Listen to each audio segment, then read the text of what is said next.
Mirassa, seja bem-vindo a mais um episódio do Leitura Crítica, o quadro aqui no canal onde eu analiso histórias de outras pessoas e mostro aqui o que você também pode melhorar na sua história. Você aprende comigo fazendo essa leitura crítica na história de outras pessoas. E a gente acabou de terminar, eu acabei de terminar, na verdade, o piloto, digamos assim, desse quadro, que foi ler as histórias dos contos natalinos dos meus alunos, que eles participaram de uma gincana, que a gente fez uma dinâmica, que a gente fez dentro do meu curso A Jornada Aprendiz Escritor, e todos os alunos de todas as turmas conseguiram participar disso, e você acompanhou aí. Pra mim, deu muito bom, assim, o número de visualizações bateu o número de visualizações de outros quadros que eu tenho aqui no canal, a interação de vocês indo, né, até esses meus alunos, lendo as histórias dele, etc. Então isso pra mim me deixou muito feliz. Eu considero isso como um sucesso, ainda mais sendo só o início. Então, beleza. Mas eu continuarei fazendo, então, a segunda temporada, digamos assim, desse quadro, o segundo ciclo dessa leitura crítica com os meus alunos, mas dessa vez serão alunos selecionados de uma forma especial. Para quem não conhece a Jornada Aprendiz Escritor, que é o meu treinamento online, toda a turma tem 3 campeões, ou seja, realmente a jornada é uma jornada. Tem missões para você cumprir lá dentro. Quem consegue, dentro do período estipulado, entregar o seu one shot pronto, que é uma história de até 10 mil palavras para dentro desse desafio, e consegue as melhores pontuações nessas missões, e essas missões nada mais são do que você entregar o que você precisa para sua história. Construir personagem, construir o início da sua história, né, escrever, postar e etc. Ou seja, tudo para cumprir a história. Isso dá uma motivação a mais nos alunos da turma, e os 3 campeões são os 3 melhores colocados nessa dinâmica, nesse desafio, e esses campeões, eles são escolhidos para terem a sua história publicada aqui pela Lição Nerd. Na turma de janeiro do ano passado, a gente fez a publicação desse livro aqui. Ah, que bonitinho! Tirei uma foto para thumb. E quem é que comprou já esse livro? Deixa aqui embaixo. Teve bastante gente aqui que me segue que comprou o e-book. Alguns compraram o livro físico. O livro físico tem até... Cadê? Deixa eu pegar aqui as ilustrações. Ah, que bonitinho. Essa daqui é a do Breno, que foi...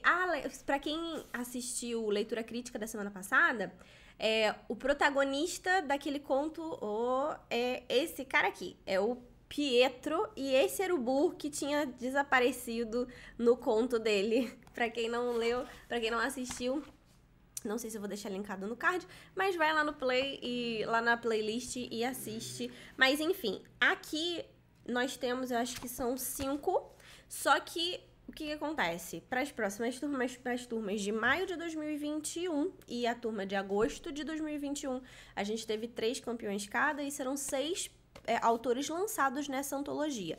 Todos os 6 one-shots vão estar aqui dentro, e o lançamento está previsto para 5 de abril. Está chegando.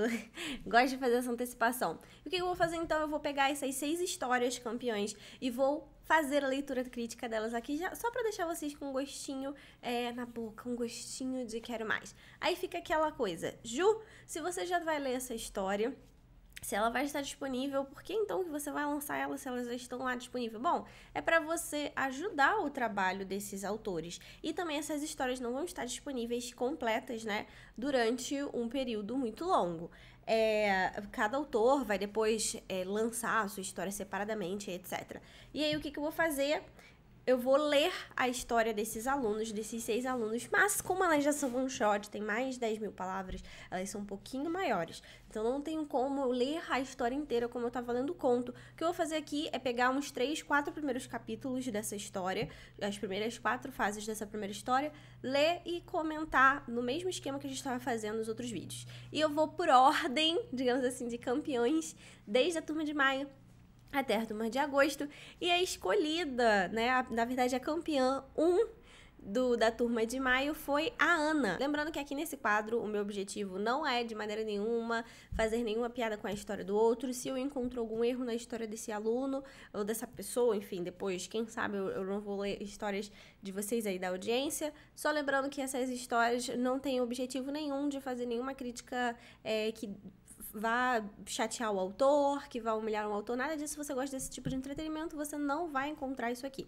O objetivo é que, ao encontrar alguma coisa, eu consiga ajudar o autor a melhorar a história dele e ajudar você também a a aprender com essas melhorias. E não só, quando eu enxergo alguma coisa legal na história dessa autora, eu também apresento para você ter como mostragem, digamos assim, para você também escrever a sua própria história. Tá bom, pequeno gafanhoto? Então, vamos lá. Você não me vê lendo a história inteira, esse não é o objetivo, eu só trago aqui para vocês os pontos marcantes e as minhas reações. Vamos lá, então, a primeira história é da Ana Kubiak, da autora Ana Kubiak. Ela foi aluna da jornada de maio de 2021 e foi a primeira campeã, ou seja, ao topo lá, a campeã das campeãs, foi a Ana e vou ler a história dela agora. Vamos começar pela sinopse aqui. Hoje somos 4, mas já fomos 7. O tempo trata de pregar algumas peças durante nossa vida. E eu sei muito bem disso. Com apenas 11 anos, vi a minha vida mudar da noite para o dia. Desemprego, fome, medo e ódio, trazidos pela guerra, tomavam força a cada dia. Minha família estava no meio de tudo isso. Meus amados pais tomaram a única decisão sensata. Pelo menos, naquele momento parecia ser. Agora, com os meus 91 anos, olho para trás com lágrimas. Essa é mais uma história das muitas famílias separadas pela guerra. Foi a partir daí que o tempo mudou a minha vida. Lembranças que são suspiros há muito esquecidos. Suas lembranças estão vivas em sua memória? Permita-me compartilhar as minhas com você. Oh, que fofo! Vamos lá, então. Para você que gosta de histórias de guerra, essa é uma história de guerra. Sim, eu já li essa história quando a Ana passou pela jornada. Todos os alunos têm direito a uma leitura crítica lá dentro. E aí sempre quando eles terminam de escrever a V1, quando tem, né, mais pontos para eu destacar. Então, eu leio aquela versão, geralmente eu não leio uma segunda vez, a não ser que eles tenham uma outra conquista, ou seja, existem missões, mas para algumas missões realizadas, o aluno tem umas conquistas, uns prêmios entre essas missões, e uma delas também tem 1 hora de mentoria comigo. E nessa 1 hora de mentoria, como foi até o caso da Ana, alguns pontos que eu falei, melhora essa cena, melhora essa outra cena, eu acabo relendo lá com eles pra ver se eles realmente melhoraram esses pontos. Mas agora eu vou pegar a história inteira pra ler pela primeira vez depois da melhoria dela, então eu acho isso bem bacana. Algumas coisas também vão ser surpresas pra mim. Então vamos lá. Primeiro, o cheirinho da infância. Parte 1. Tá, tem uma coisa aqui que eu lembro de já ter até falado com a Ana na primeira vez que eu fiz a leitura, mas que isso às vezes pode confundir mesmo o leitor, o escritor, tá? Principalmente quando a gente tá escrevendo uma história, que na história dela, no caso, tem 2 tempos verbais, porque ela começa a narrar no momento presente, hoje a senhorinha acordou, e depois ela começa a narrar no passado, né? Ou seja, essa senhora vai contando pra gente, vai abrindo pra gente as memórias dela.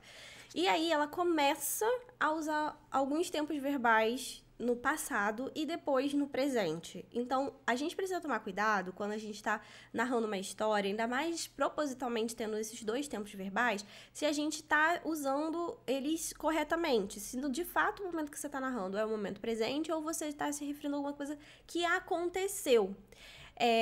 Por exemplo, aqui, quando ela fala assim, né? A filha dela, ela é uma senhora de 91 anos, como a sinopse disse, né? Mas é óbvio que ela vai apresentando aqui também algumas coisas.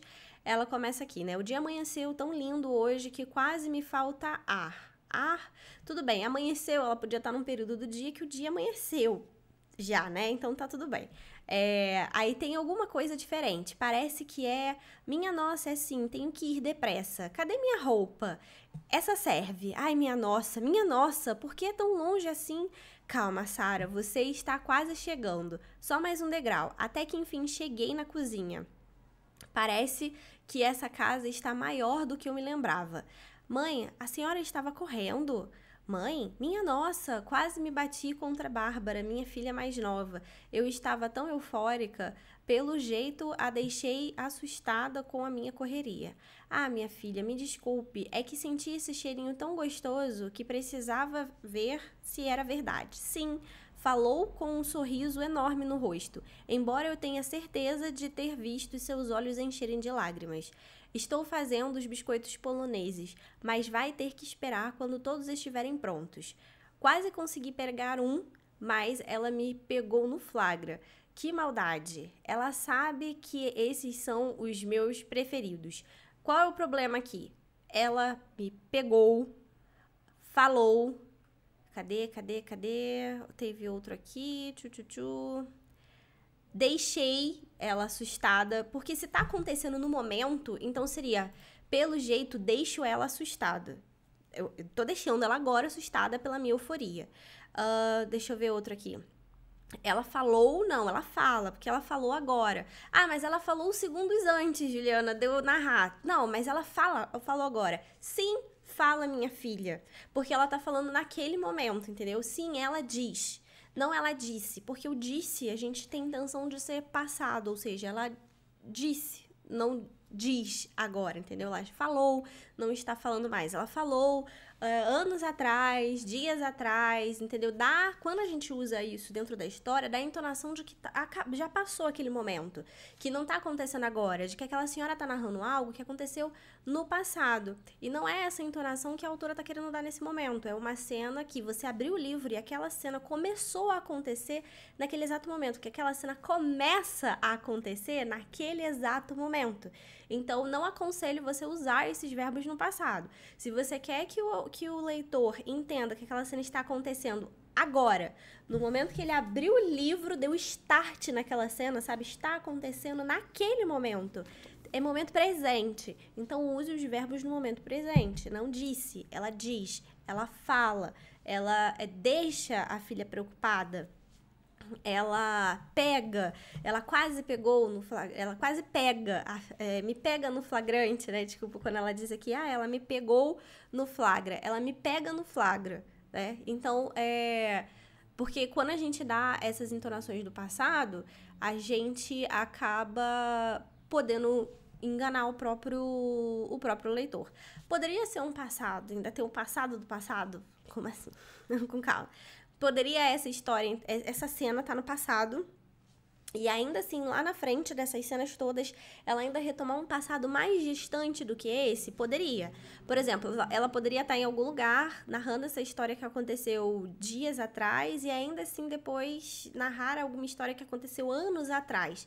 Só que também tem que tomar cuidado para não ficar muito confuso. Aí a gente, nessa segunda parte, usaria muito mais o pretérito imperfeito para dizer que é um passado do passado, que geralmente a gente usa o pretérito mais que perfeito nesses casos, quando a gente diz que alguma coisa aconteceu, quando a gente está narrando no momento passado e a gente está narrando o momento passado daquele passado, sabe? É o passado do passado. Eu acho que eu me fiz entender. Mas então só tome cuidado quando vocês forem fazer esse jogo com os verbos, porque às vezes, até parece que, não, mas ela falou, ela acabou de falar. Não, mas ela fala, entendeu? Ela falou, você tá dando um pouquinho mais do passado. Mais uma vez, mas ela falou, de fato, minutos atrás. Só que como a intuição da cena é que tá acontecendo naquele momento, então quando você diz sim, ela diz, ou sim, ela fala, não sei o quê. Realmente dá entonação pro leitor de que a cena está sendo construída a partir daquele momento que ele tá lendo. E não que aconteceu minutos atrás e ele tá assistindo o que aconteceu minutos, horas, anos atrás. Beleza? Espero ter me fazendo entender. Explicar tempos é um pouquinho confuso às vezes.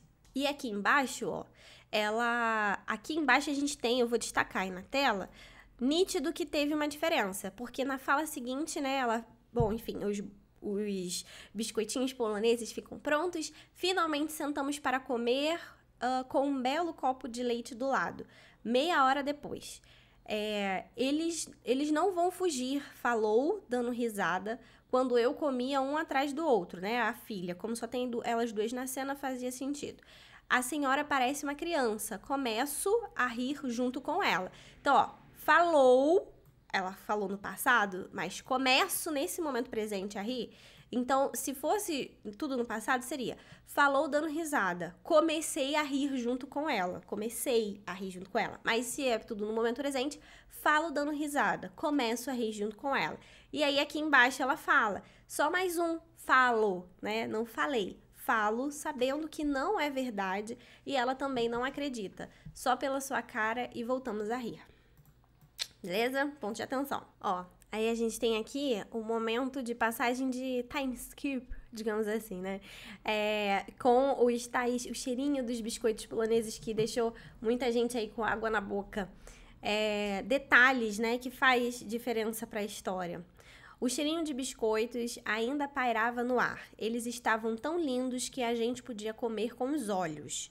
A massa envolta na geleia de morango, não muito fina para não deixar crocante demais. O açúcar que eu coloquei, claro, fazia toda a diferença. Estavam mesmo perfeitos, como a minha mãe fazia. Me perguntaram uma vez, há muito tempo atrás, mas eu lembrei dessa pergunta agora. Como fazer um flashback? Que tinha uma pessoa que ela queria fazer com um flashback enquanto o personagem estava dormindo. A questão o flashback é algo da memória do seu personagem, geralmente, né? A gente tem sim, salvo alguns casos de flashback que alguém vai contar uma história, mas geralmente, se a gente puxa, geralmente a história, alguém tá contando aquela história, sabe? Porque no passado, porque há X anos atrás, quando aconteceu isso, tudo começou quando, enfim. Geralmente, mesmo que não seja a memória daquela pessoa, aquela pessoa viveu, ela abre uma fenda no flashback, alguém dá um gatilho para aquele flashback acontecer, seja para contar uma história do passado, mesmo que não seja daquela pessoa, seja para contar uma memória daquela pessoa. Se a memória for do seu personagem, ele precisa dar essa deixa para que o flashback exista, pelo menos para que se encaixe de uma forma melhor. Porque senão ele pode ficar meio que jogado e o leitor não entender, tá? Eu prefiro sempre deixar uma deixa para abrir esse flashback. Como no caso, assim que ela pega os biscoitos, o biscoito, além de dar essa coisa nostálgica para a própria personagem, apresentar a origem dela, né, polonesa, e toda a interação dela com a filha, o que a gente vê que ela já mesmo aqui, não falando exatamente a idade dela, a gente só sabe a idade dela porque a gente leu a sinopse, mas vamos levar em consideração que nem todos os leitores vão ler a sinopse, mas a gente entende que ela já é uma pessoa de idade porque ela tem uma filha, certo? Que faz biscoitos. Então, no máximo, seria uma adolescente. No mínimo, ali, ela teria uns 40, 50 anos, mais ou menos. Talvez, ao longo da história, isso fique mais claro. Se não, pode ser até um ponto de atenção para a própria autora fazer esses ajustes. Mas, enfim, ainda assim, nesse momento, esses biscoitos abrem essa deixa para que ela comece a falar do passado dela, que é o foco da história, né? Aí ela começa, né? Como minha mãe fazia. E começa os 3 pontinhos para elucidar o pensamento perdido. A minha mãe, a dona Janel, polonesa, de sorriso no rosto e lenço na cabeça, naquela casa quase não se tinha o que esconder porque ela falava um pouco alto. Um pouco é modéstia da minha parte. Com certeza é modéstia da minha parte. Teve um dia que ela estava fazendo os mesmos biscoitos, nossa... Eita, gente, eu não vou conseguir pronunciar isso. Como é que é? Kolaczki? Será que é isso? Kolaczki. Se alguém fala polonês, por favor, depois bota aqui embaixo como se pronuncia esse nome. Como a gente chama na Polônia. Deliciosos da mesma forma, com um gostinho de lar, ela sempre fazia. Neste dia, eu e as minhas irmãs estávamos ajudando e até os vizinhos apareceram para comer. Disseram que escutaram ela nos dando ordens de como fazer, e ficaram com vontade. Foi um dia divertido. Apesar de ter que dividir nossos biscoitos, vou chamar de biscoito porque não vou conseguir pronunciar, com eles, nunca deixamos ela esquecer disso, ainda mais quando tinha biscoito. Dou um biscoito por seus pensamentos. Voltei para a cozinha na minha casa em Chicago como um estalo. Era minha filha Bárbara me olhando com um sorriso terno no rosto. Meus pensamentos me levaram longe. Então, a gente tem... exatamente, a gente precisa dar uma regulada nesses tempos verbais aqui. Não aceito só um biscoito, essa história vale mais. Ela ri e pergunta... Pois bem, estou disposta a pagar mais. Faça seu preço. Falou com um brilho nos olhos. Pausa para esse detalhe que é legal porque eu sei que foi uma coisa que a autora pensou com todo o cuidado e carinho. Que ela fala que ela começa, né, a se lembrar então do passado dela através dos biscoitos. Deu um gatilho para que ela voltasse na infância dela. E aí ela começa, assim, falando com a sobrinha, né? Com a sobrinha não, desculpa, com a filha, Bárbara. Foi nesse dia que aprendi a fazer o biscoito. Minhas irmãs, é claro, já sabiam. Bozena quase sempre assumia a cozinha. Fazia Rael, acho que é assim, ou Rahel, não sei, cortar as coisas para que ela aprendesse a cozinhar. A Bozena se aproveitava, isso sim. Sempre foi esperta, quase caindo no golpe também, mas como Rahel né, era um pouco mais velha, sobrava para ela.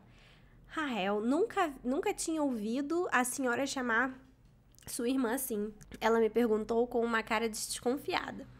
Rahel é o nome dela em polonês, minha querida. Aqui a chamamos de Raquel.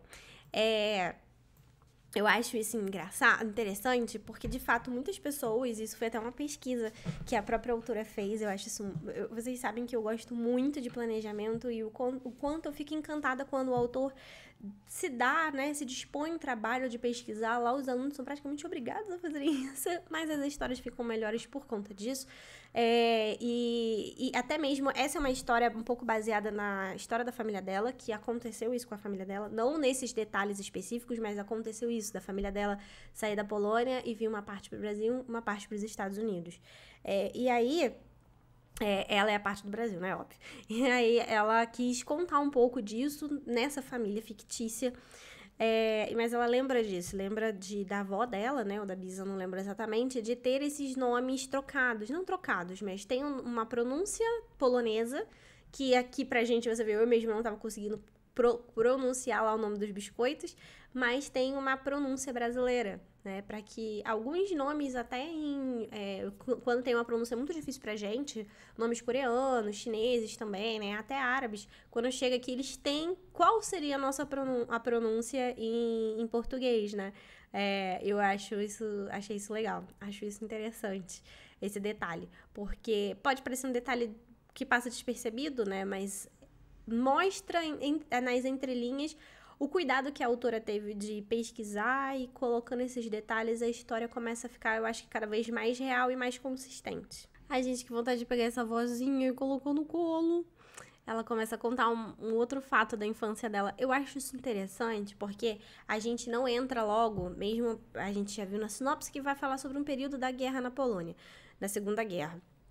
Mas a gente entra ela não joga direto a gente lá. E isso é pior pra gente como leitor, desculpa. Porque, e melhor pra vocês como autores, e aí já fica a dica. Você ambienta momentos muito alegres e felizes da vida dela nesse ambiente familiar. Ela vai construindo a família, a interação entre a família, para depois arrancar o nosso coração lá na frente, com toda certeza. Até porque a gente tá falando de um período pós-guerra, então com toda certeza alguma coisa vai acontecer. Sim, eu já sei as coisas que acontecem, mas... eu acho, por isso mesmo que eu tô dizendo que essa construção é muito bacana. Se você quer fazer um livro de drama, dependendo, óbvio, né, do livro, mas, por exemplo, nesse formato da Ana, não chega logo com os dois pés na porta, né? Comece onde tudo tá acontecendo, eu sempre dou essa dica para os meus alunos, mas não é necessariamente você já começar no olho do furacão sem ambientar o leitor naquela trama, sabe? Sem com que ele crie vínculos com os personagens. Isso depende muito da intencionalidade do autor, tá? É aquilo, na escrita criativa não tem nada 100% certo, errado, tudo depende da intencionalidade, da estratégia do autor com aquela história. Mas aqui eu achei perfeito o que ela fez. Primeiro ela começou com essas lembranças mais fofinhas, primeiro começou com os biscoitos, né? Já pegou a gente pelo estômago. E aí depois a gente começa a entrar nas memórias dessa senhora, não direto no período pós-guerra, não direto no período guerra, desculpa, mas como ela era com a família, né? Como ela tinha esse vínculo com a família. Eu vou ler o trecho aqui, além desse trecho que ela fala sobre... Primeiro ela já teve a lembrança com a mãe, né? Ligou os biscoitos à mãe, as irmãs, no dia que ela aprendeu a fazer, e ela continua, então segue a linha. Você entende a linha de raciocínio que primeiro você tem um biscoito, que parece completamente isolado, mas daquele biscoito você já abre a deixa, né, o gancho pro flashback. E daquele flashback ela primeiro associa a mãe que é, digamos assim, a figura máxima que ela tem associada a esse biscoito, né? O que parece ser uma coisa muito simples, mas cria uma linha condutora, sabe? De raciocínio pro leitor também. Em vez de você simplesmente sair jogando todos os personagens. Ela primeiro puxa a mãe. Aí da mãe ela lembra, eu lembro daquele dia que a minha mãe fez o biscoito. Naquele dia tinha as minhas irmãs. Você vai ampliando, né? Tipo, dando zoom na imagem a partir de uma linha de pensamento, tipo, biscoito, mãe, irmãs, aí outros irmãos, e aí casa vai apresentando as outras coisas, outras partes que compõem essa família, numa linha de raciocínio que não seja simplesmente jogar tudo de uma vez, né?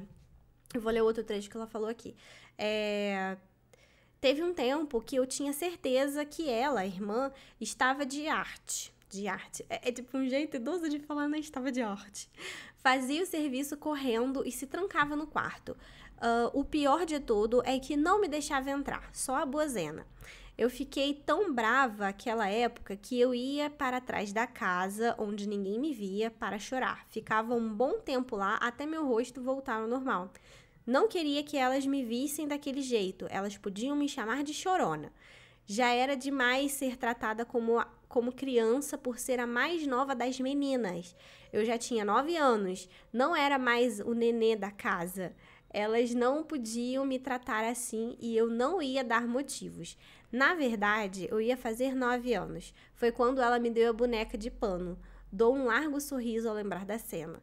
Eu quase não ganhei a boneca, porque eu estava tão triste e magoada que não queria papo com elas. A dona Janel teve que me obrigar a falar com elas. A Janel é a mãe dela, né, da senhorinha. E quando eu vi a boneca, me joguei nos braços de Rael. Vou chamar de Raquel, tá? Porque eu não sei de fato a pronúncia certa do nome em polonês. E apertei ela bem forte, soluçando de arrependimento e tentando mostrar como estava feliz com a boneca. Quase a deixei sem ar. Rimos com a situação. Hoje nós demos risada, mas no dia fiquei muito envergonhada. A boneca era linda. Ela tinha feito o vestido da minha cor preferida. A cor do céu quando está anoitecendo. Aquele laranja que desponta no céu, te convidando para parar um pouco e descansar. Falta fôlego só de lembrar. Ela diz aqui nesse trecho, ela conta a situação, uma situação que aconteceu com as irmãs dela, né? Então você vê a convivência das irmãs ali, já cria aquele laço, aquele vínculo com você, como leitor, com aquelas irmãs. Pra depois a gente ter o restante da história lá na frente, que enfim, vamos ler aos poucos, mas eu acho que eu nem sei se eu vou chegar nessa parte. Vamos ver até que ponto eu consigo ler aqui. E aqui uma dica também. Não é necessariamente um problema, mas a gente precisa tomar um pouquinho de cuidado, que é a questão de quando a nossa frase não intencionalmente fica meio... Como é que eu vou dizer? Rima, né? Às vezes é legal quando você está escrevendo uma história de rima, é legal quando você está escrevendo uma história infantil, talvez, mas depende do grau da história que você quer contar, né? E aqui fez uma rima, né? Que é aquele laranja que desponta do céu, te convidando para parar um pouco e descansar. Falta fôlego só de lembrar. Deu uma rimada. Juliana, mas isso não é ruim. Não é que não seja ruim, mas também não é bom, porque dá entonação, porque você encontra uma rima no meio de um monte de coisa que não tem. Então pode ser que dê a sensação, sabe, tipo, é legal quando todo o texto tem essa intencionalidade. Quando não tem, pode soar estranho para alguns determinados leitores, entende? Então, só o que faz nesses momentos? Você relê e reescreve para que essa rima, né, não exista, para que não fique essa coisa cantada só nesse trecho. E a gente não tem isso nos outros trechos. Não é um texto de rima. Não, o texto inteiro não foi escrito assim. Mas quando também não tem problema nenhum. A questão é que é intencional e nessa forma não é. Então pode dar esse gritozinho. E eu sei que alguns leitores também não curtem muito. E também isso é até indicação de editores e revisores, né? O máximo possível evitar as rimas quando elas não são intencionais. Essa é a questão. Eu vou voltar aqui, eu li até quase o final, mas eu acho que... Nossa, esse capítulo eu achei muito bom para ambientar a história, né? O início, esse cenário de guerra. Eu vou tentar ler ele até ele todo, porque não é um trecho grande, tá? E não tem grandes spoilers, assim, mas eu acho legal sobre a questão da ambientação. Quando a gente fala da ambientação do universo, a gente não é só, gente, pra quem escreve fantasia, tá? O universo da sua história não é só um universo de ficção, fantasia criado por você. É, sei lá, o universo da... A história acontece na Paulista. Então, a Paulista, São Paulo, capital, é o seu universo, é o universo da sua história, é o ambiente, o local onde aquela história se passa. E quando você tem os elementos certos pra colocar naquela história, óbvio que eu até falei isso no episódio do plot, cada história vai ter um foco diferente, né? Um vai ter um foco mais no personagem, um mais na trama, um mais no universo em si. Quando você quer mostrar muita coisa ao mesmo tempo, eles acabam se competindo e isso pode ficar desagradável pro leitor, mas não é o caso. A questão é que, no primeiro momento, na primeira parte que eu acabei de ler, a gente ambientou ele com a personagem, as lembranças dela, o vínculo que ela tinha com a família. Aqui, tanto que o nome do trecho é até 1940, né? Ela começa a ambientar o cenário onde aquela história iniciou. Não é necessariamente o que vai ficar para sempre, existe uma quebra, uma mudança nessa história. Mas naquele momento é importante até pra gente entender o que aquela família passou e o que aquela personagem passou nesse momento específico da trama. Então vamos lá, vem comigo que eu vou dar uma lidinha com vocês. Suspiro só de recordar da minha boneca. Eita, meu vizinho tá batendo a porta aqui, eu não sei porquê. Moço. Vamos lá. Suspiro só de recordar da minha bonequinha. Ela me fazia companhia até o sono chegar quando chegamos aqui em Chicago. A senhora está bem? Minha nossa, tinha me perdido nas lembranças de novo. Estou sim, minha querida, só me envolvi demais. Ela me olhava com um sorriso terno. Então, mais uma vez a questão do tempo aqui atrapalha um pouco, porque a gente estava contando no passado a história com a família dela, né? E aí, quando volta no presente, o ideal é que use os verbos no presente para justamente ter bem essa diferença quando ela tá lembrando e quando ela tá no momento presente com a filha dela, tá bom? O dia está lindo para ficar aqui dentro de casa. Vou dar uma volta no jardim. Ela confirma com um sorriso e me ajuda a levantar a cadeira. Obrigada, querida. Agora me deixe um pouco sozinha. Essa minha filha é um poço de cuidado comigo. Não queria deixá-la triste com essas coisas de gente velha. Aí já diz um pouco... Aqui não diz exatamente a idade dela, mas diz um pouco que realmente ela é bem velha, tanto que precisa de uma filha pra cuidar, né? E ela fala isso, né? De gente velha. E esse solzinho deixa o dia mais aconchegante. Com esses dias cada vez mais curtos, cada minuto importava. Curtos mesmos eram os dias na Polônia, isso sim.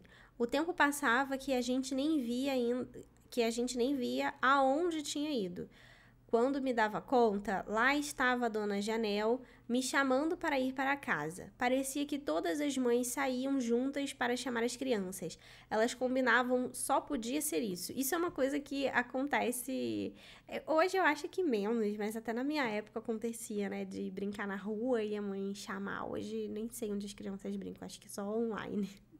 Mas as crianças as mães devem chamar também, pedir pra desligar o videogame, o metaverso, sei lá, qualquer coisa do tipo. Mas eu acho que é uma cena que se repete e faz parte da infância de muita gente também, né? Não só dela. Não importa o quanto antiga ela seja ou quão nova nós somos. Isso é uma coisa legal que traz um pouco de familiaridade pro leitor, né? Eu acho que todo mundo já passou por uma situação dessa ou parecida, de tipo, de você tá brincando, a mãe chamar, tá na casa de amigo, a mãe chamar, né? Sempre parar a brincadeira, porque a mãe tá chamando pra entrar, tem que comer, tem que jantar, tem que fazer isso, aquilo. Ou até mesmo você ir no seu videogame, a mãe manda parar pra fazer as coisas dentro de casa, pra jantar, almoçar, alguma coisa do tipo. Isso, é claro, faz muito tempo. Quando eu era uma menina, quando não estava toda enrugada desse jeito. Ou seja, ela vai até falando um pouco mais dela, né? A minha maior preocupação era cuidar para não deixar a minha bonequinha em qualquer lugar. Mas o tempo passou e teve uma época que ela era minha melhor amiga. Eu quase não sabia quando tinha começado. Só reparei quando meu pai tinha ficado em casa durante o dia. Isso nunca acontecia com frequência, já que o restaurante era de sua família e estava sob sua responsabilidade. O seu Reiko sempre se orgulhava disso. O seu Reiko, pai dela, né? Ela chama o pai de seu Reiko e a mãe de Dona Janel, né? Sempre se orgulhava disso, nos ensinava algumas receitas que a Dona Janel não conhecia. Isso significava ciúmes na certa. Logo passava com uma comida gostosa. Acho que isso acalma qualquer situação. Só que chegou um tempo que não tinha muito o que se preparar para comer. Era tudo bem controlado, as coisas acabavam rápido e meus pais não saíam sempre como antes para comprar mais. Ou seja, a gente já tem um vislumbre de que as coisas começam a piorar, né? A coisa começa a se intensificar. A cidade toda estava assim. Poucas pessoas saíam para trabalhar. Meu pai já havia fechado o restaurante sem data para abrir de volta. Outro nome difícil. Bialystok, será que é isso? Bialystok parecia uma panela de pressão, que deve ser o local, né, a cidade. Cada novo barulho era uma nova notícia, novos medos, novas lágrimas. Uma nova guerra, e que guerra! Começava a Segunda Guerra Mundial. Quantos rumores foram levantados, quantos desses eram só especulação? Os piores eram aqueles que se tornavam verdade. Um deles era a invasão dos nazistas na cidade. Isso já estava acontecendo com outros lugares na Polônia. Era uma questão de tempo. Por toda a cidade podia-se ver casas abandonadas há poucos dias, junto com algumas coisas deixadas para trás, como um cobertor, pendurado no varal, na casa bonita que tinha virando a esquina lá de casa. A cidade inteira parecia ter perdido a paz. Eu acho que esse jogo de você ver, tipo, é aquilo. Mostre, não conte, né? Quando você fala pro leitor assim, toda a cidade estava abandonada, ponto. Mas como? Eu acho que o autor, até a autora, com mais espaço, porque sempre lembrando que esses textos foram escritos eles tinham limites de espaço, eles podiam escrever até 10 mil palavras. Esse é o desafio dentro da jornada, né? Para o autor conseguir escrever o melhor possível com o mínimo que ele tem. E aí, eu acho que você mostrar esse jogo de você ver que a pessoa saiu correndo, você vê uma casa bonita, ou seja, não era uma casa ruim, abandonada, com um cobertorzinho no varal, sabe? Me mostra, pelo menos, uma situação que eu consigo imaginar uma casa desse tipo e por que uma pessoa saiu assim correndo, deixando essas pequenas coisas para trás, ou mostra o quanto desesperados eles estavam para sair dali, né? Eu acho isso fantástico, isso é muito bom para você colocar na sua história. São os pequenos detalhes que fazem o leitor enxergar o que está acontecendo, né? Acho que a única coisa que nos restava era a esperança de tempos melhores. Meus pais, pelo menos, se esforçavam para não deixar que a gente sentisse o peso da guerra como eles. Até começaram a brincar com a gente. Isso não acontecia há muito tempo. Foi divertido por um momento. Até esquecíamos da vida lá fora. Ali éramos só nós 7. Meu pai, minha mãe, Bozena, Rael, Edward, Anthony e eu. Nada mais existia. Como risos se transformaram tão rápido em choro. Bom, eles tentaram. Aí talvez o bom aqui, uma vírgula. Bom, eles tentaram. Não posso julgá-los. Eles não tinham tomado ainda aquela decisão horrível. Que decisão horrível é essa? Tum, tum, tum. Bom, muitas famílias precisaram sair fugidas daquela cidade, né? Já é um vislumbre, mas eu acho legal a construção desse gancho aqui, né? Porque ela vem vindo daqueles risos, das brincadeiras, do esforço dos pais. Nossa, é um cenário, assim, que eu consigo construir super na minha cabeça. Você vai vendo que ela começa a contar ainda um pouco sobre a família. Ela começa a dizer o cenário caótico que se transformou em volta dela, com o pai ficando em casa, né? Porque, tipo assim, peraí, meu pai saía todo dia e já não tava saindo mais. Toda vez que meu pai fazia uma comida gostosa, ela puxava, fazia uma comida gostosa e aquilo melhorava qualquer situação. Mas aí chegou um tempo que a gente não tava mais preparando muita coisa diferente pra comer, porque quase não tinha o que se preparar, era tipo, o que tinha acabou. E quando as coisas faltavam, os meus pais já não iam mais assim, tipo, faltou farinha, vamos lá no mercado agora comprar, entendeu? Já não era mais assim. Então você vai vendo essa escassez chegando, sabe? Esse monstro chegando, você mostra pro leitor e não só diz, o meu pai parou de trabalhar, as coisas ficaram muito difíceis, ponto, né? É um trecho as coisas começaram a ficar muito difíceis na Polônia, se transformou praticamente num capítulo inteiro, sabe? Porque é isso, você desmembrar e mostrando. Qual o limite, Juliana, de eu mostrar e não descrever. Eu acho que depende do objetivo que aquilo tem dentro da sua história. Nesse sentido, como era ambientar de fato o leitor que ele estava nesse período de guerra, faz todo sentido você mostrar detalhes. Aqui até poderia mostrar mais. Quando ela fala... Não tô dizendo que a autora não mostrou o suficiente, porque ela, como eu já falei, ela tinha limites, ela terminou essa história no limite. Então ela escolheu o que ela precisava colocar que desse a emoção dentro do limite que ela tinha. Mas aqui, se tivesse mais espaço... Poderia, quando ela fala aqui da casa abandonada, né, do cobertor da casa bonita lá, abandonada no varal, ela poderia colocar outras casas, talvez, outros elementos, o amiguinho que ela não via mais, né, ou que provavelmente fugiu, ou as famílias foram trancadas dentro de casa e etc. Então, ela podia usar o mesmo modelo que ela fez aqui para contar esses detalhes, mas eu acho que ela já faz bem quando lá em cima ela já vem dizendo que, né, as coisas já estavam em falta, a escassez já tinha chegado naquela cidade, aquela cidade estava esperando aquela tensão de se os nazistas iam invadir ou não, porque era uma questão de tempo, ela mesma fala isso, porque eles já estavam em volta, já é uma coisa que deixa a gente tensa, porque a gente sabe que isso aconteceu, a gente, né, minimamente estudou o que aconteceu, né, na Segunda Guerra, a gente sabe, tem uma noção do que aconteceu, principalmente lá na Polônia, quando ela foi invadida pelos nazistas.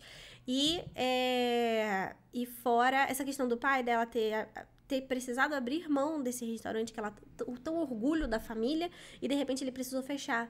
Ou seja, ele não fecharia se não fosse uma coisa muito grave, né? Eu acho que isso demonstra muito isso. Poxa, e ela ainda conta isso. Meu pai não estava indo tanto para o restaurante. E olha que isso era o orgulho para a família, que estava há tantos anos na família dele esse restaurante. E aí, num determinado momento, ele precisou fechar.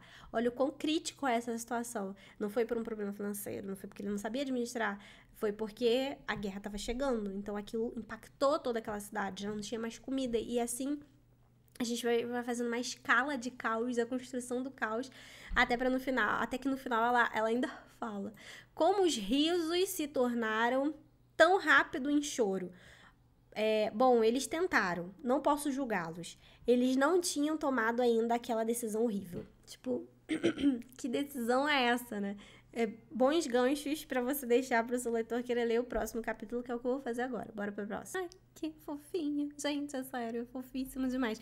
Porque assim, eu consigo enxergar, eu não sei se todos os leitores vão ter essa mesma sensação, mas eu consigo enxergar ela como uma senhora, né, lá nos seus 91 anos falando, e consigo enxergar ela como uma menina, como a Sarah de 9 anos falando também. Ela fala assim, eu lembro de estar na despensa do lado da cozinha procurando algum biscoito que tinha sido muito bem escondido. Quando eu escutei meu pai entrando na cozinha, seguido de Edward, o mais velho de todos nós. Quando o papai trabalhava, ele se sentia o dono da casa dando ordens. Só se sentia mesmo, porque em mim eu não deixava. Só Rael atendia as suas ordens, tadinha. Eles estavam conversando sobre alguma coisa séria, porque estavam quase sussurrando. Eu tive que me concentrar muito para ouvir. Parece que era alguma coisa sobre a guerra. Mas aqui nesse período dela falando, né? Apesar dela ser uma senhora de 91 anos, aí ela fala: é porque meu irmão mais velho dava ordens, mas não em mim. São coisas pequenas que deixam transparecer a personalidade do seu personagem, né? É aquilo que eu sempre falo, você não precisa dar uma ficha técnica. Sarah era uma menina, eu era uma menina muito sapeca. Ela não diz que ela eu era uma menina muito sapeca. Eu não deixava ninguém mandar mim. Não, ela conta como é que era o irmão dela, e aí, em cima disso, ela fala, mas em mim ele não mandava. Então, você já meio que vai construindo como seria essa personalidade da Sarah de 9 anos, né? Com certeza muito sapeca. Aí, vamos lá, a construção, né? A subida e a queda. Começa assim. À noite, meus pais tinham preparado uma coisa diferente para a gente. Eles colocaram todos os colchões no chão da sala e disseram que íamos dormir ali aquela noite. Depois que a euforia de dormir na sala com toda a família tinha passado, eles disseram que tinham uma coisa muito importante para nos contar. Mas a forma que eles falaram parecia ter arrancado com a mão toda a alegria que ainda restava. Eu tinha a sensação de que a minha mãe ia chorar só de encostar nela. Edward estava quase explodindo de tanto se segurar para não chorar. Só meu pai parecia estar aguentando melhor a notícia, que nem tinha sido dita, e já causava tanta tristeza quanto a guerra.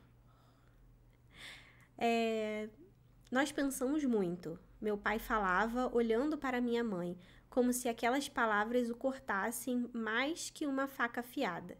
E decidimos nos mudar de país. Nós ficamos alguns minutos sem dizer nada. Eu só consegui olhar do meu pai para minha mãe, tentando imaginar como a situação estava mesmo crítica. Mas alguma coisa não se encaixava, porque meu pai pediu que Edward cuidasse deles.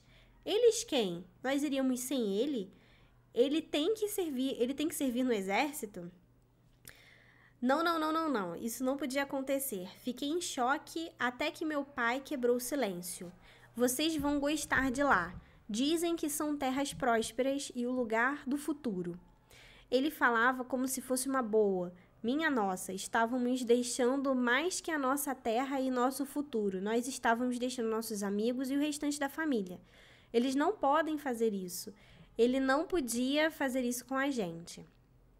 Minha mãe parecia estar encorajando ele. Não paravam de cochichar até que ele inspirou fundo e soltou a bomba. Só precisamos que vocês entendam como a Terra é grande.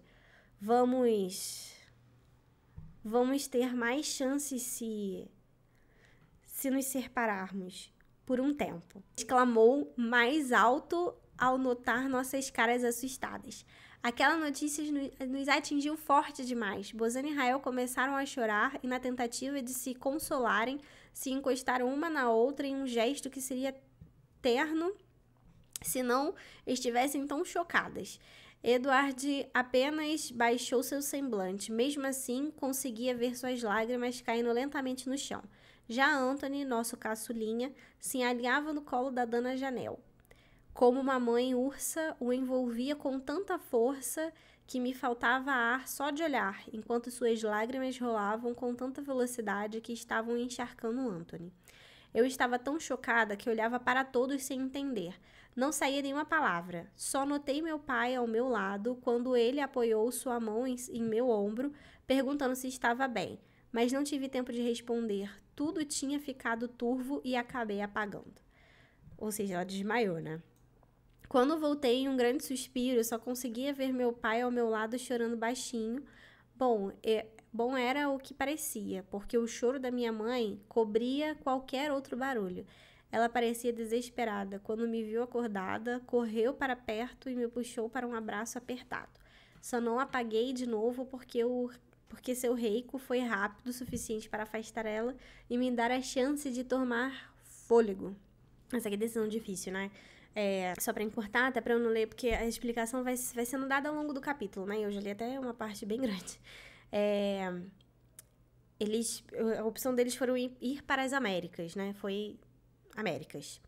E aí eles falaram que, como tinham 2 países que as pessoas estavam indo com mais facilidade, eles queriam se separar para dar mais chance para a família. Isso até é interessante, eu me lembrei de um fato, que tem algumas famílias grandes, eu não sei se até hoje fazem isso, mas tem algumas famílias que elas têm a opção até de viajar separadas, tipo, em aviões separados, ônibus separado, etc. Porque se acontecer alguma coisa com um, não acontece com a outra parte da família, e tipo, a família não some por inteiro. Nossa, eu acho isso até um pouco mais pesado, sabe? Eu acho que se tiver que acontecer alguma coisa, é melhor ir todo mundo junto do que ficar um pra trás. Eu não sei, eu não consigo enxergar isso como uma coisa positiva, principalmente pra quem fica. Eu lembro disso porque teve um caso de um avião que caiu indo pra França. Não sei se vocês lembram desse caso, é antigo, já bem antigo, inclusive. E ele caiu no Pacífico, né, no meio do oceano, e eu lembro de que tinha um caso desse, que no avião que caiu tava a mãe e a filha, ou vice-versa, não sei, e no outro avião tava o pai e o filho, porque eles justamente compravam passagens separadas para que, se caso alguma coisa acontecesse, a família não fosse por inteira. E, infelizmente, se concretizou isso, né, nesse quadro. Tipo, é um negócio muito, muito bizarro, assim, eu lembro disso.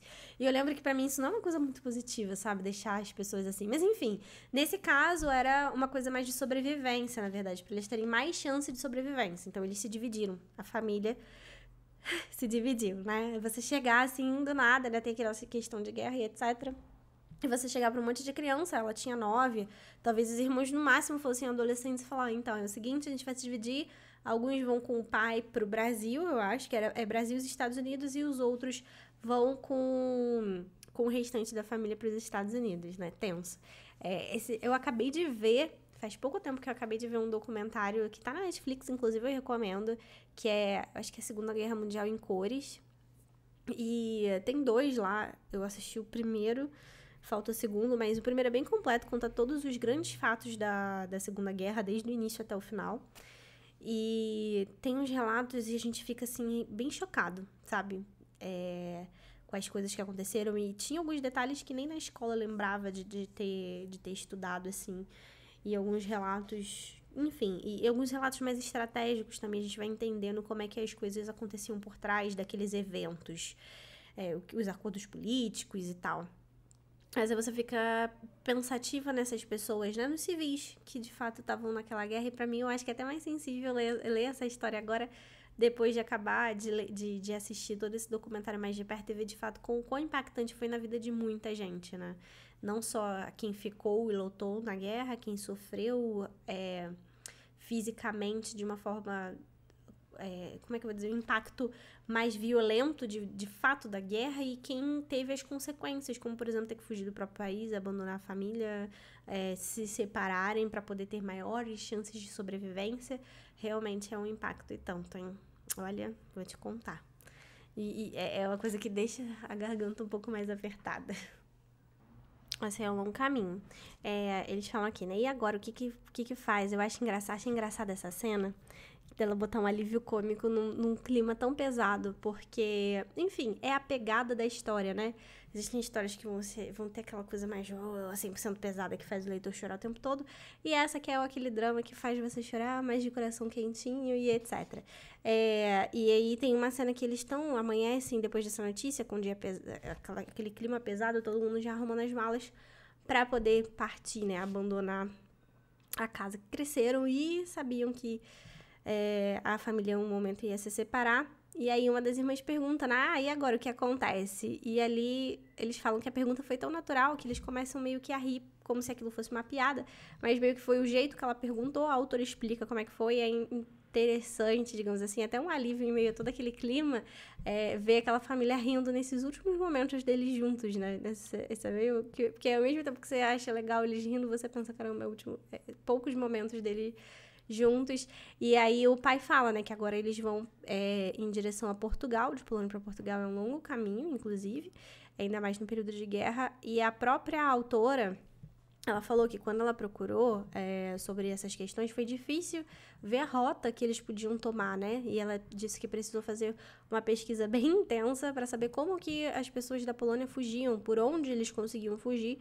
E aí ela chegou à conclusão de que em Portugal teria sido o melhor caminho, né? Porque foi o caminho que eu acho que as pessoas tinham mais sucesso de saída. Porque, em alguns lugares, eles estavam com uma dificuldade, isso eu lembro até do coisa que eu fiz, dessa série que eu assisti, dessa série documental, que em alguns lugares eles chegavam a embarcar no navio, aí mais os judeus, né, eles chegavam a embarcar no navio, saíam dos países, chegavam nos Estados Unidos ou em algum outro país e falavam assim, não, aqui a gente não vai chegar, volta. E aí muitas dessas pessoas que não foram acolhidas tentaram fugir, tiveram que voltar e infelizmente morreram, acabaram parando em campos de concentração, né? É triste, porque aí cada país fica, não, o problema é seu lá, né, lá no seu país, desse a gente aqui, complicado.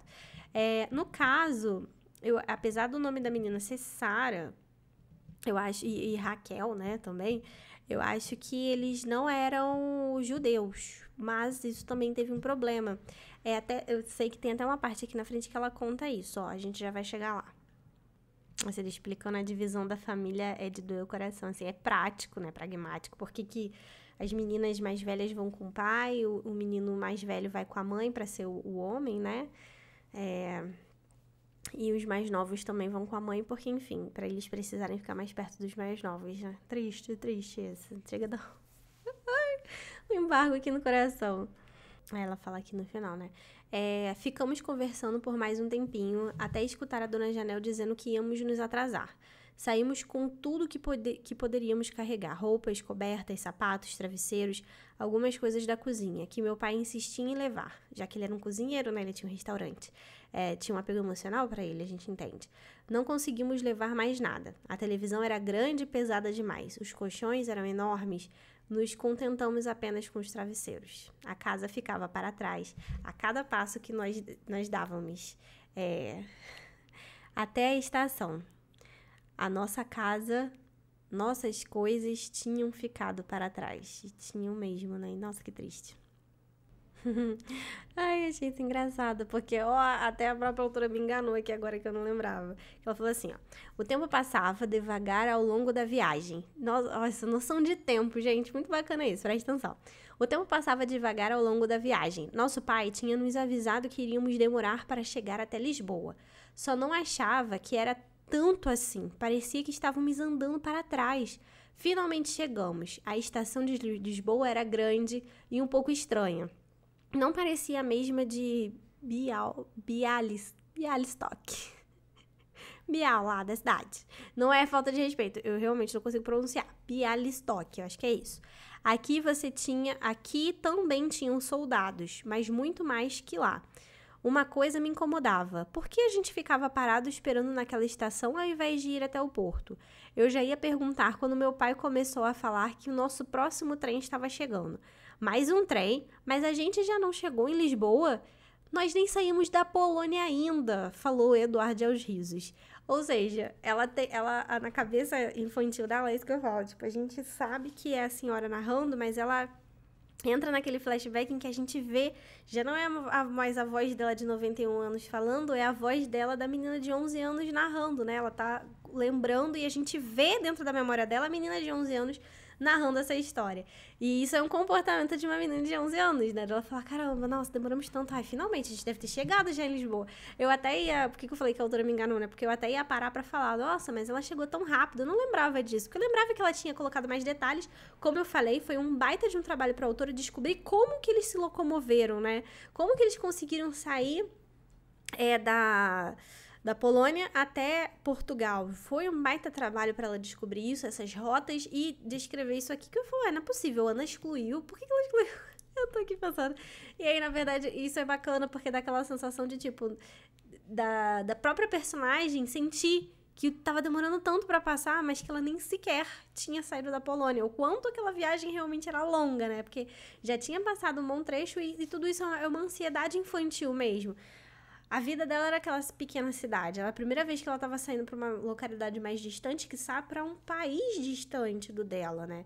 E aí agora depois para um outro continente. Então era uma viagem, nossa, gente, uma viagem de dias, uma viagem longa. E aí, mas para ela parecia que só se passaram horas e que aquilo dali já era chegar em outro país, já era chegar em outro lugar, né? Achei essa sacada muito bacana. Mais um detalhe sobre a guerra, né? Embarcamos em mais um trem junto com muitas pessoas. Eles viam todos os nossos documentos mais de uma vez e ainda pediam nosso certificado de batismo, pois mais uma coisa estranha para a lista daquela estação. Eu era um pouco nova na época para entender tudo o que estava acontecendo à minha volta. Só mais tarde eu entenderia que eles queriam provar que nós éramos cristãos e que a família à nossa frente não conseguiu embarcar porque era judia. Tensa, né? Eles foram tirados à força. Nunca vou me esquecer dos seus rostos assustados naquele dia.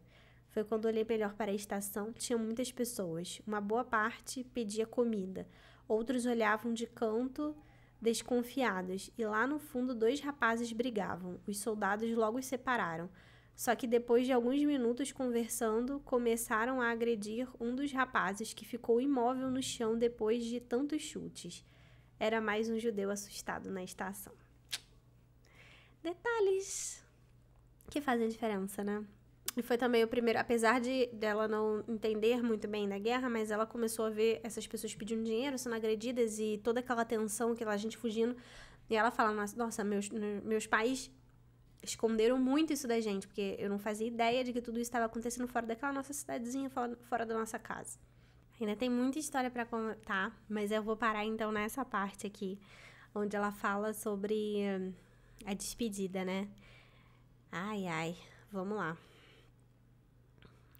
O pai fala que eles chegam finalmente no porto e o pai diz pra eles, né? Nós amamos vocês, falou meu pai com lágrimas nos olhos e se virou para Edward, o filho mais velho.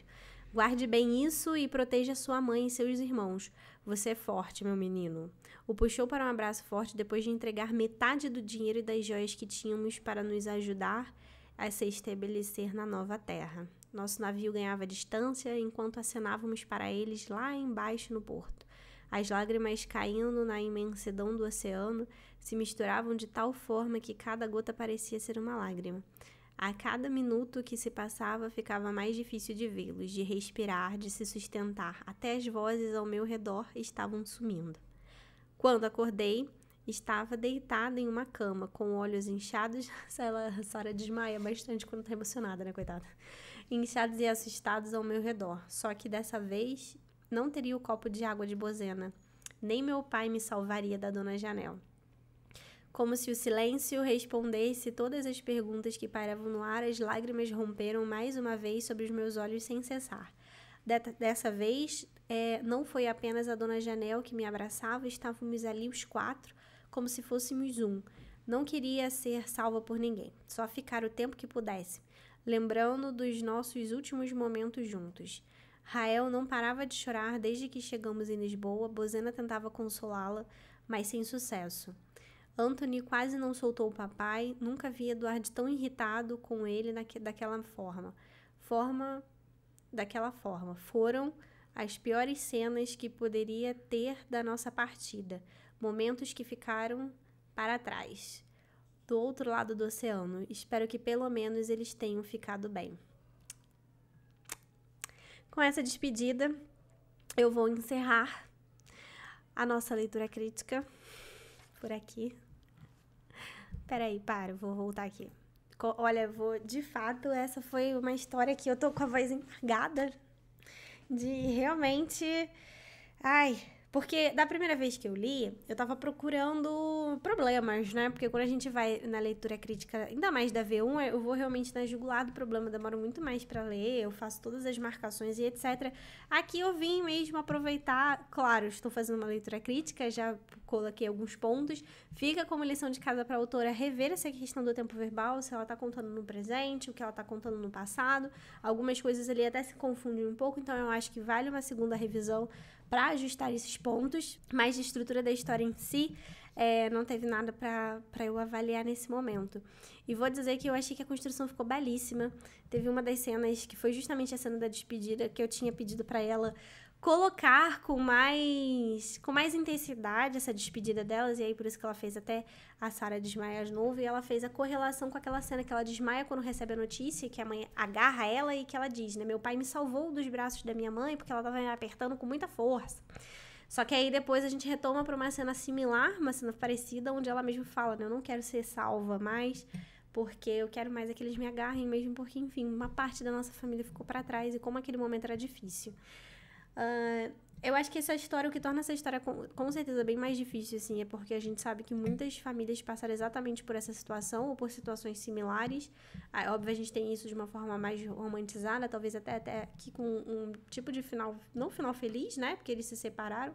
Esse não é o final da história e a gente vai acompanhar a parte da família que foi para Chicago, cuja Sarah, né, faz parte dessa família, afinal de contas ela é a protagonista, e a gente vai ver os desafios dela nessa nova terra, o desafio de ficar longe da família e essa preocupação com essa família do outro lado, né? Não vou contar o que acontece, se vocês quiserem, vocês precisam ler a história. Vou deixar o link da história da Ana aqui, aproveita enquanto ela ainda tá completa lá, mas em breve ela vai ficar só a metade para os alunos se prepararem pra gente fazer o lançamento da história completa dentro da coletânea do Contos de um Aprendiz de Escritor. E eu vou dizer que essa história ainda não acabou, ela, na verdade, tem muito mais coisa para contar, ela tem muitos mais detalhes para contar da vida dela, e esse one shot, digamos que é só o início, alguns fatos importantes que ela colocou. Eu estou visivelmente emocionada, né, gente? Apesar de não ter chorado, é uma coisa que mexe muito comigo, porque eu realmente achei que os detalhes foram suficientes para fazer a gente conseguir enxergar o que essa família ou essas famílias passaram em todo esse momento, e o objetivo da Ana era até esse. Então, Ana, fico feliz de você ter alcançado seu objetivo. Eu espero que você que esteja aí do outro lado também goste desse tipo de história. E aí fica como dever de casa, como eu falei, essa questão dos tempos verbais. E talvez algumas coisas que estavam meio repetidas próximas, mas nada do que uma revisão um pouco mais detalhada não ajude a dar uma peneirada, digamos assim, nesse texto e trocar algumas coisas que estavam um pouco rimadas, um pouco... como a gente diz, algumas palavras que tem uma fonética um pouco parecida, que estavam muito próximas, ou algumas repetições e etc. Eu até ia ponderar uma coisa, que tem algumas repetições que não são negativas no sentido de... no sentido de ser um estilo de fala do personagem, tipo o Naruto que fala da Tebayo o tempo todo, seria uma gíria daquele personagem. E a senhora fala muito minha nossa, desde criança. Minha nossa, não sei o que, minha nossa, a gente perdeu, minha nossa... Pode ser, se for realmente o jeito, se for o jeito daquela personagem falar, né? Uma coisa que a personagem repete muito, por ela mesma, é da essência dela fazer isso, eu não acho que seja uma coisa ruim. Não ficou, não, de qualquer maneira não tá cansativo, mas é uma coisa que eu associei a ela, né? A própria senhora, tanto que os outros personagens não usam muito essa linguagem. Ela a própria Sarah, que tá narrando, né? Tanto a de 91 anos quanto a de 11 anos, ela acaba narrando essa história, ela acaba narrando desse jeito, narrando, falando minha nossa, sempre que ela lembra de algo, ou que ela percebe algo, ou que ela tem uma surpresa, eu acho isso bem bacana. Se eu posso deixar uma indicação para vocês aqui, por conta desse episódio, é justamente você prestar atenção em como a emoção ela pode ser construída de forma gradativa, como os detalhes fazem diferença para isso, e você fazer a construção de um vínculo desses personagens, como eu fui apresentando desde lá do início, eu já fui apontando isso, né, que ela constrói todo o ambiente da família, todo o ambiente daquela senhorinha, essa questão nostálgica para depois fazer a separação. Se ela ela poderia, numa história, começar já por essa separação, lembra-me do dia que eu me separei da minha família lá no Porto e etc. Poderia, ela até poderia fazer uma cena emocionante, mas com certeza é muito mais doído e realista pra gente, ou seja, a gente entende que aquela história é mais real e, portanto, a gente sente mais o peso daquela história quando a gente tem um pouco mais dessa construção. E não foi enrolada, porque eram eventos que eram importantes e foram colocados pra gente de uma forma que não era uma enrolação. A história dela estava se desenvolvendo. Conhecemos a Sarah de 11 anos, conhecemos nesse cenário pós-guerra, né? Começamos a ficar envolvidos nesse cenário assim. E posso dizer que apesar daqui, né, ter aparecido como... Eu li até a 1, 2, 3, 4, 5, a quinta parte, ainda tem 1, 2, 3, 4, 5, 6 partes pra frente, mas até eu ter lido até a quinta parte, num romance, num livro maior, esse poderia ser o primeiro ou o segundo, o final do segundo capítulo, ou seja, não é uma coisa que toma muito a parte do livro e a gente já entra, digamos assim, no segundo ato da história, né? Todo o primeiro ato foi essa questão da ambientação da guerra, de como eles saíram e por que isso faz importância para o decorrer da história. Porque o decorrer da história dela é justamente em cima dessa falta da outra família, da outra parte da família, dessa preocupação com eles e como essa família se constrói, se reconstitui depois de ter esses laços quebrados. Se ela já começasse, é por isso que eu falo que depende muito da história, mas se nesse contexto ela já começasse já com a Sarah do outro lado, ou ela teria que fazer vários flashbacks para voltar e a gente entender como que era a construção dessa família, o que aí no caso ficaria muito confuso, porque ela já tá, aí seriam 3 tempos, né? De contação da história, ou seja, um momento em que a Sarah de 91 anos, a Sarah de 11 anos na Polônia, a Sarah de 11 anos, desculpa, em Chicago, contando sobre a Sarah de 11 anos na Polônia, sabe? E é tipo quando a gente põe um espelho refletido, loop do loop no loop. Opa, mas Naruto tem isso, a gente tem um flashback do flashback do flashback, cara. E Naruto é foda. Em Naruto a gente tem flashback dentro do flashback, isso é complicado. E aí a gente também tem a construção desses laços familiares pra que faça sentido toda a saudade que eles vão sentir do outro lado, todos os desafios que eles vão enfrentar, todas as lembranças que ela vai ter mesmo ao longo do caminho, né? Então acho que faz sentido fazer essa ambientação, essa construção, criar esses laços para que a gente entenda eles ao longo da história. Sabe uma história que faz isso com muito mais tempo? E as pessoas reclamam disso, mas eu entendo a importância dessa construção. É One Piece.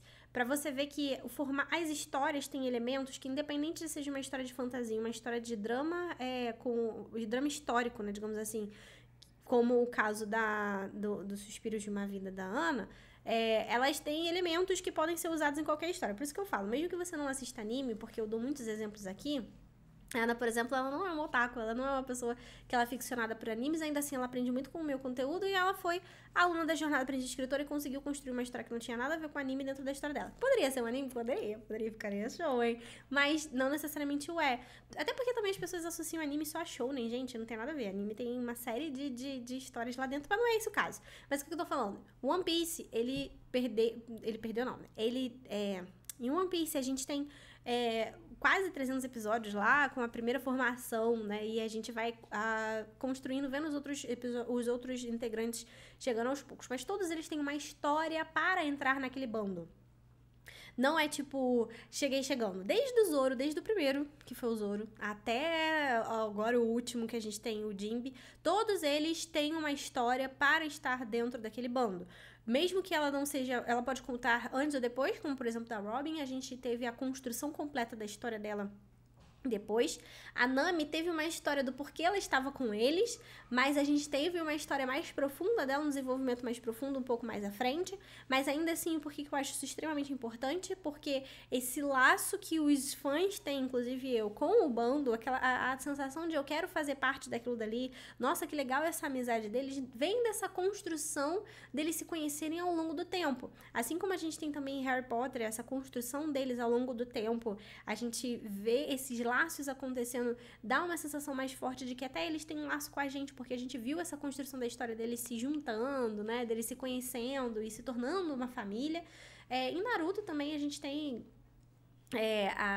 a gente não teve o clássico, não apontou eles na escola, mas tinha bastante flashback disso, inclusive, tinha bastante, mas a gente viu eles crescendo ali nas missões, né, em Naruto clássico, depois do Exame Chunin, a gente teve muitos fillers e outros não, mas de muitas missões deles fazendo juntos, deles crescendo juntos e etc, para formar, digamos, esse vínculo que a gente vai ter em Naruto Shippuden, que a gente tem até hoje refletido em Boruto e etc.